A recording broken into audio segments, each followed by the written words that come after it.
तो आज की वीडियो में हम लोग पढ़ेंगे रिएक्शन फोर्सेस के बारे में कि अगर बीम पर कोई लोड लग रहा हो तो उसकी वजह से क्या रिएक्शन फोर्सेस बनेंगे एंड्स पर। तो जैसा कि हमने पिछले वीडियो में बीम के बारे में, लोड के बारे में और जो सपोर्ट होते हैं, बीम के टाइप्स क्या क्या होते हैं, उन सभी के बारे में पढ़ा है। तो उसको आप देख सकते हैं, पिछला वीडियो डिस्क्रिप्शन में आपको मिल जाएगा लिंक। तो यहाँ पर आपको पढ़ना है अभी कि जो रिएक्शन फोर्सेस काम करते हैं लोड की वजह से, reaction forces due to load, उसके बारे में हम यहाँ पर पढ़ लेते हैं। तो क्या है यहाँ पर देखिए, एक बीम है, एग्जांपल के थ्रू समझते हैं इसको। एक बीम है, बीम इस एक सपोर्ट के थ्रू, यहाँ पर सिंपली सपोर्टेड बीम हम ले रहे हैं, यहाँ पर सिंपली सपोर्टेड बीम है। एक यहाँ पर ये सिंपल सपोर्ट है, यहाँ पर एक रोलर सपोर्ट है।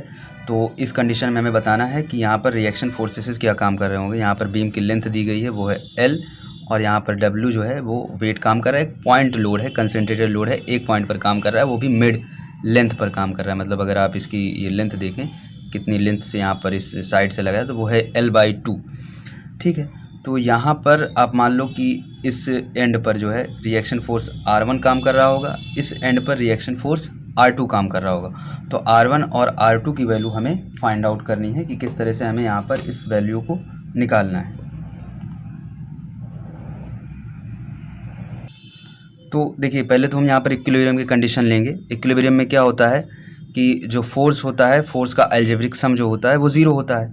और दूसरी कंडीशन लेंगे कि जो मोमेंट होता है किसी भी पॉइंट के अबाउट इस बीम में आप लेंगे तो उसका मोमेंट का जो अलजेब्रिक सम होगा वो भी ज़ीरो होगा। तो अगर हम सिग्मा एफ की बात करें कि जो फोर्स इस पर लग रहे होंगे उन सभी का अलजेब्रिक जो सम है वो ज़ीरो है कि नहीं, तो उसके लिए हम यहाँ पर कंडीशन लगाएंगे। तो यहाँ पर आप देखो, अपवर्ड पहले फोर्स ले लेते हैं, अपवर्ड डायरेक्शन में R1 प्लस R2। अब देखिए, हम यहाँ पर अपवर्ड फोर्स को ले रहे हैं कि वो पॉजिटिव है और डाउनवर्ड फोर्स को ले रहे हैं कि वो नेगेटिव है। आप कुछ भी मान सकते हैं, इसको नेगेटिव मान लीजिए, इसको पॉजिटिव मान लीजिए, इसको नेगेटिव मान लीजिए, उससे कोई फ़र्क नहीं पड़ता। या फिर आप इसको इस तरह से इक्वल भी दिखा सकते हैं कि upward force directly equals to downward force. तो ये हो गया, एक कंडीशन बनी। फिर अगर मोमेंट की बात करें कि जो मोमेंट बनेगा वो किस तरह से यहाँ पर काम करेगा, यहाँ पर आप किसी भी पॉइंट के अबाउट मोमेंट ले लीजिए। यहाँ पर हम इस पॉइंट के अबाउट जो है मोमेंट ले लेते हैं। इससे क्या होगा, हमें R1 की वैल्यू ज़ीरो हो जाएगी। अब देखिए, इस पॉइंट के अबाउट R1 की वैल्यू तो ज़ीरो है। अब जैसे ही आप दूर चलते चले जाएंगे तो यहाँ पर जो वैल्यू है वो अलग अलग होती चली जाएगी। अब यहाँ पर देखिए, हम यहाँ पर एक और कॉन्सेप्ट मान रहे हैं कि अगर हम एंटी क्लॉकवाइज मूवमेंट देखेंगे तो उसको पॉजिटिव लेंगे, अगर क्लॉकवाइज मूवमेंट लेंगे तो उसको नेगेटिव लेंगे। आप यहाँ पर भी कुछ भी मान सकते हैं, मानने के ऊपर जो भी आपको मानना है उसको बार बार लेके चलना है।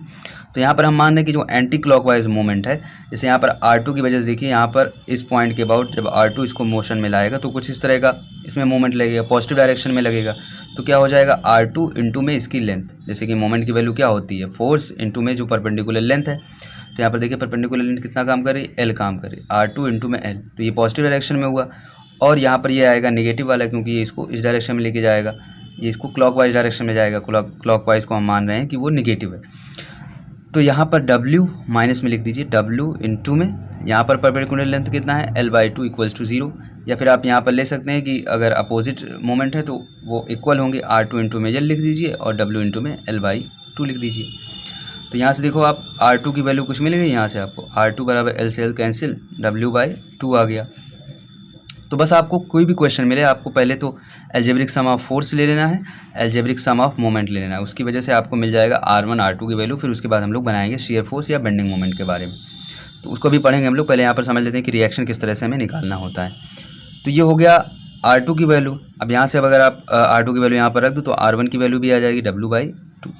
तो यहाँ से आप ये याद भी रख सकते हैं कि अगर फोर्स जो है एक ही पॉइंट पर बीच में लग रहा हो, मिड स्पैन पर लग रहा हो, तो उस कंडीशन में जो R1 होता है वो इस लोड का हाफ होता है। यहाँ पर W/2 हो गया, ठीक है। अब यहाँ पर देखिए, एक कंडीशन और भी हो सकती थी। ये W जो है वेट, जो लोड लग रहा है, लोड जो है आपका ये मिड स्पैन पर ना लग के कुछ डिस्टेंस पर लगता। यहाँ पर ये सपोर्ट लगे हुए हैं और यहाँ पर मान लीजिए W यहाँ पर लग रहा होता। ये मान लीजिए कोई एक पॉइंट है A और ये एक पॉइंट है B, A से A डिस्टेंस पर लग रहा होता, B से B डिस्टेंस पर लग रहा होता। अब आपको इस कंडीशन में बताना है कि यहाँ पर लोड जो है क्या लगेगा। यहाँ पर RA और RB हम मान रहे हैं, अब इसको हमें निकालना है, तो इसको भी निकाल लेते हैं। किस तरह से हम निकालेंगे, वही अलजेब्रिक सम ऑफ फोर्स करेंगे, अलजेब्रिक सम ऑफ मोमेंट। तो अलजेब्रिक सम ऑफ जब सिग्मा एफ ऑफ 0 करेंगे तो कितना आ जाएगा, W बराबर RA प्लस RB आ जाएगा। और जब आप मोमेंट की बात करेंगे तो मोमेंट इसका देखेंगे आप क्लॉकवाइज में जाएगा, इसका देखेंगे एंटी क्लॉकवाइज में जाएगा। तो डब्ल्यू इंटू में ए इक्वल्स टू में क्या आ जाएगा, आर बी इंटू में, और ये पूरी डिस्टेंस कितना हो जाएगी, ये स्मॉल बी है, ए प्लस बी। तो आर बी की वैल्यू आपको मिल गई डब्ल्यू इंटू में ए डिवाइडेड बाई में ए प्लस बी, ये आ गई आर बी की वैल्यू। आर ए की वैल्यू आप निकालना चाहो कितना आ जाएगा, आर ए बराबर आ जाएगा डब्ल्यू माइनस आर बी करना है, डब्ल्यू इंटू में ए डिवाइड बाई में ए प्लस बी। डब्ल्यू कॉमन ले लो, ए प्लस बी से ए कट जाएगा, बचेगा W B divide by A plus B, ये आ गए आर ए की वैल्यू। तो देखो यहाँ पर आप इसको याद रख सकते हो कुछ इस तरह से, ए है तो ए नहीं बी यूज़ करना है, डब्ल्यू लिख देना है, W divide by A plus B use कर देना है, और यहाँ पर बी लिखना है स्मॉल बी, यहाँ पर डब्ल्यू स्मॉल ए लिखना है divide by A plus b. तो ये हो गया अगर मिड स्पैन पर ना लग करके कुछ अलग अलग डिस्टेंस पर लगता दोनों से, तो यहाँ से आप फोर्स को निकाल सकते हैं। तो ये तो था आपका सिंपली सपोर्टेड बीम के लिए। अगर यहाँ पर हम कैंटिलीवर बीम यूज़ करते तो उसमें क्या रिएक्शन फोर्स आता है उसको भी कैलकुलेट कर लेते हैं। अब यहाँ पर दूसरे लिए जो हम ले रहे हैं रिएक्शन फोर्सेस निकालने के लिए, उसके लिए हम लोग ले रहे हैं कि कैंटिलीवर बीम। कैंटिलीवर बीम क्या है, कुछ इस तरह से है, एक बिल्ट इन सपोर्ट में रखा हुआ पहला सपोर्ट, और यहाँ पर दूसरा सपोर्ट जो है फ्री है, और यहाँ पर कुछ काम कर रहा है लोड W, और यहाँ पर कुछ रिएक्शन लग रहा होगा, मान लीजिए R लग रहा है। अब इस कंडीशन में आपको बताना है कि यहाँ पर जो लोड जो R है रिएक्शन है वो उसकी वैल्यू क्या आएगी। यहाँ पर जो लेंथ दी गई है वो है L, ठीक है। तो देखिए पहले यहाँ पर वही सेम करते हैं, सिग्मा F और सिग्मा M।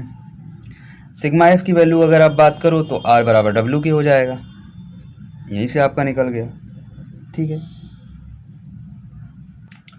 फिर यहाँ पर अगर हम मोमेंट की बात करें तो मोमेंट की कंडीशन में आ जाएगा, यहाँ पर आप निकालो इस पॉइंट के अबाउट, तो इस पॉइंट के अबाउट कितना हो जाएगा W इंटू में L, और देखिए ये किस डायरेक्शन में, ये क्लॉकवाइज डायरेक्शन में, तो ये W माइनस L, और यहाँ पर आ गया 0। तो यहाँ पर क्या आ रहा है, अगर हम मोमेंट की बात करते केवल, तो मोमेंट आ रहा है आपका W में इंटू में L, ये क्लॉकवाइज डायरेक्शन में मोमेंट आ रहा है W इंटू L। तो यहाँ पर ऑब्वियसली सी बात है, यहाँ पर कोई एक रेजिस्टिव इसका काम कर रहा होगा जो कि एंटी क्लॉकवाइज में हो रहा होगा, और इसी की वजह से यहाँ पर ये बेंड होगा, क्योंकि यहाँ पर W वेट लग रहा है तो उसकी वजह से ये बेंड हो जाएगा। और यहाँ पर आप देखें कि अगर एक क्लॉकवाइज लग रहा है तो उसकी वजह से यहाँ पर इसको अपोज करने के लिए, इसको बैलेंस करने के लिए यहाँ पर एक एंटी क्लॉकवाइज एक मोमेंट काम करेगा। तो यहाँ पर बेसिकली अगर आप रिएक्शन फोर्सेस की बात करें, मोमेंट की आपको देखना ही नहीं है, मोमेंट तो अलग एक कॉन्सेप्ट बन जाएगा। तो यहाँ पर अगर रिएक्शन फोर्सेस की बात करें, वो डायरेक्टली जितना एंड पर लग रहा होगा उसकी वजह से यहाँ पर जो रिएक्शन बनेगा वो आपका हो जाएगा, यहाँ पर जो लोड लग रहा होगा उसके बराबर ही। तो यहाँ तक हो गया आपका जो रिएक्शन फोर्सेस हम लोग फाइंड करते हैं उसके बारे में। तो यहाँ तक आपको कुछ समझ में आया होगा, और इसके अगले वीडियो में पढ़ेंगे शेयर फोर्स और बेंडिंग मोमेंट के बारे में। तो आज के वीडियो यहाँ पर एंड करेंगे। अगर अच्छा लगा हो वीडियो तो वीडियो को लाइक शेयर सब्सक्राइब करें और बेल आइकन प्रेस करें, और मिलते हैं अगले वीडियो में। आज का वीडियो यहाँ पर एंड करते हैं।